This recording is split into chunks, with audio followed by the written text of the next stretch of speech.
On February 7th, 2020, the poet Rupi Kaur posted the following Facebook status. It feels like the world is a lot right now.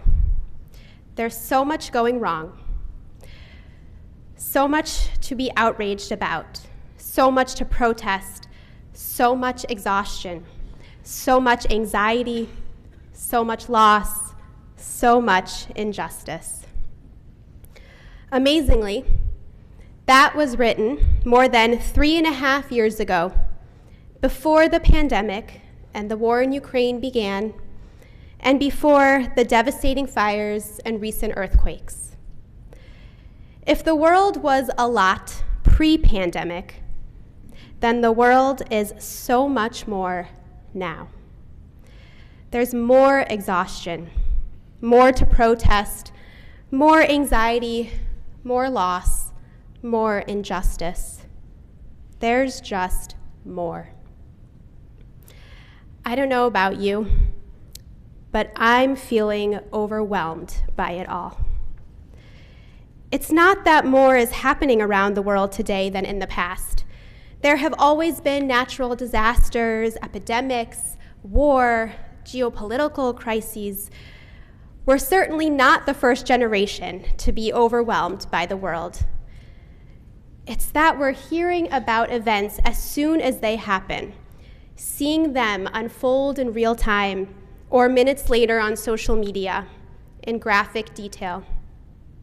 We're hyper-connected to the entire world in an unprecedented way. Everything is immediate and accessible. And in a way, that's a wonderful thing. It allows us to be exposed to other cultures, languages, world events, and ideas like never before, expanding our worldviews, our hearts, our minds.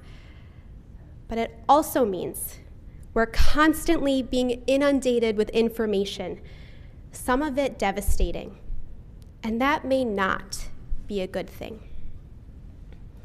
A 2015 study of 1,000 Brits found that over a third, 35%, feel that having to keep up with today's information overload leaves them feeling stressed out, unable to relax, and anxious. Almost 2/3, 65%, say that the need to keep track of a great deal of information is a major concern in their lives. I worry that this perpetual download is making us freeze like an overheated phone with too many apps open, paralyzing our decision-making. I am concerned that we are turning to social media and streaming to avoid the hard truths, to numb the pain, and distract us from all the suffering we are witnessing but cannot alleviate. I fear that we will become desensitized to the constant onslaught of terrible news and close our hearts to the very real needs that these crises create.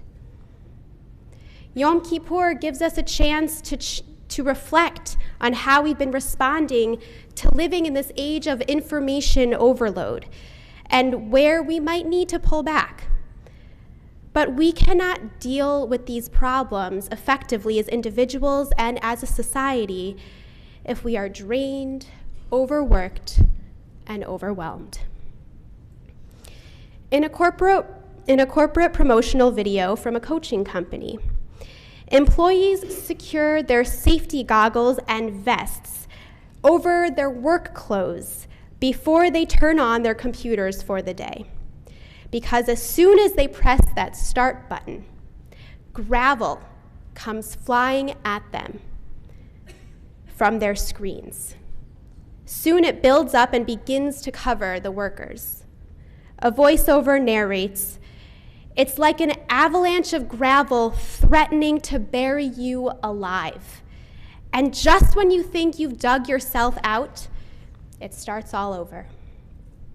And sure enough, the video shows a bulldozer dumping tons more gravel into the office.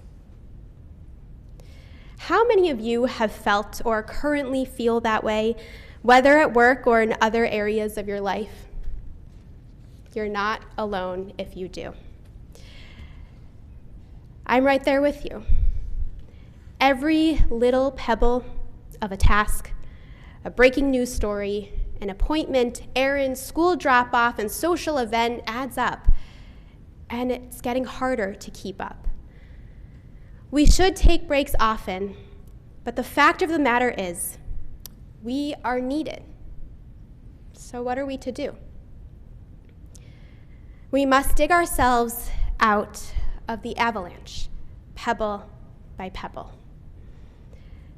Thankfully, we have resources at our disposal, wisdom from our tradition to help us with this monumental task.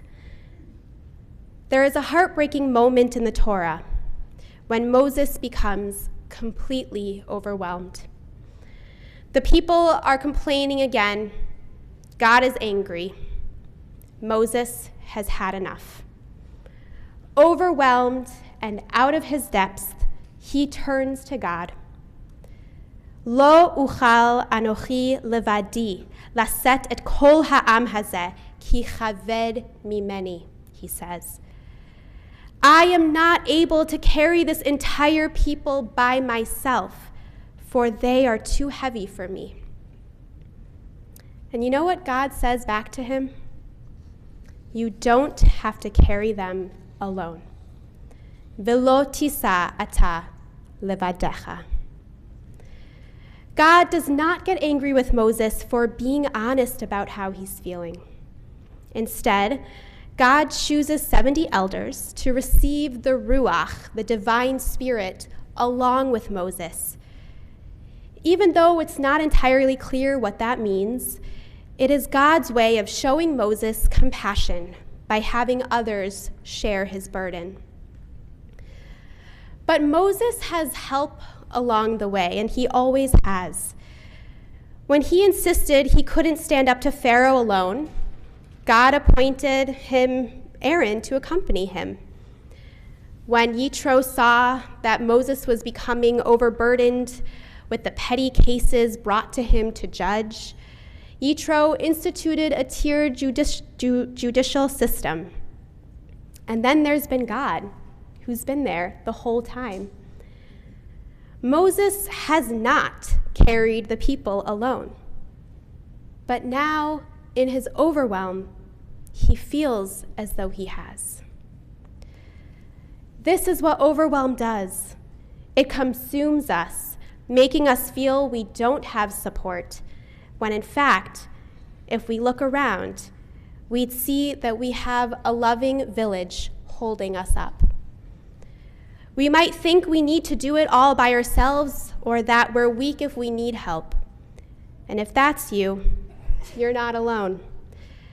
I've had to learn to ask for support and how. But when I've reached out, I've been met with love, compassion, empathy, and assistance. I recognize that's not everyone's experience when asking for help. And if that's you, I see you. Know that we are here for you and we care about you. Asking for help is part of life. It's an admission to being a human, not a superhero. You don't need to do it all alone. In fact, it's too much to do alone. Just as Moses asked for support, we can too, and it can come in many forms. When you feel overwhelmed by life's many demands and happenings, remember what God told Moses, Velo tisa ata levadecha. You might even say it like a mantra, Velo tisa ata levadecha, I do not have to carry it alone. Reach out to a friend, a relative, a teacher, a mentor, a therapist, or a clergy person. Just being able to acknowledge to yourself and to someone else how overwhelmed you are can take a load off and help you get the support you need.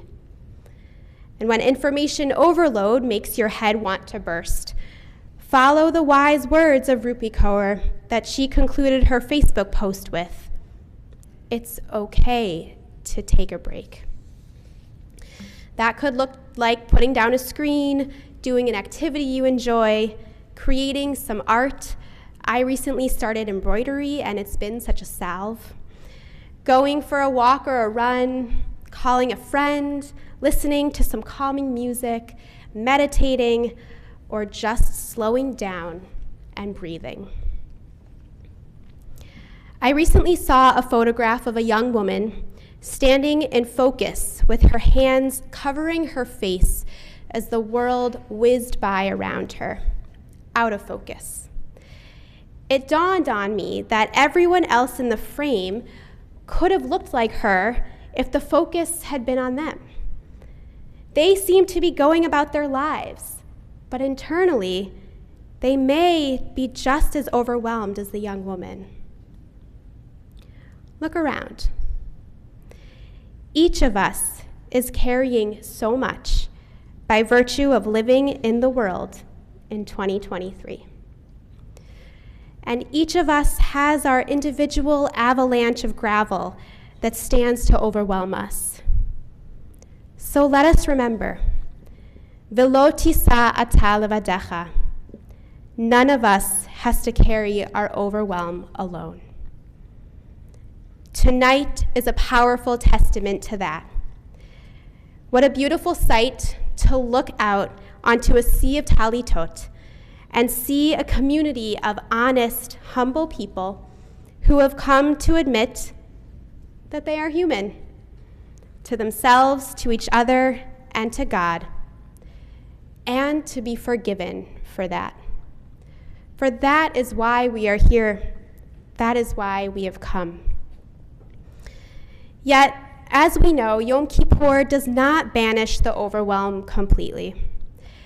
After the final shofar blast tomorrow night, we will return to the demands of our bodies, our busy lives, and our aching planet. So may the power of this day recenter us and refocus us on what we can change about ourselves, how we can lessen the burden for each other, and how we can band together to heal our world. Gemar Chatima Tova.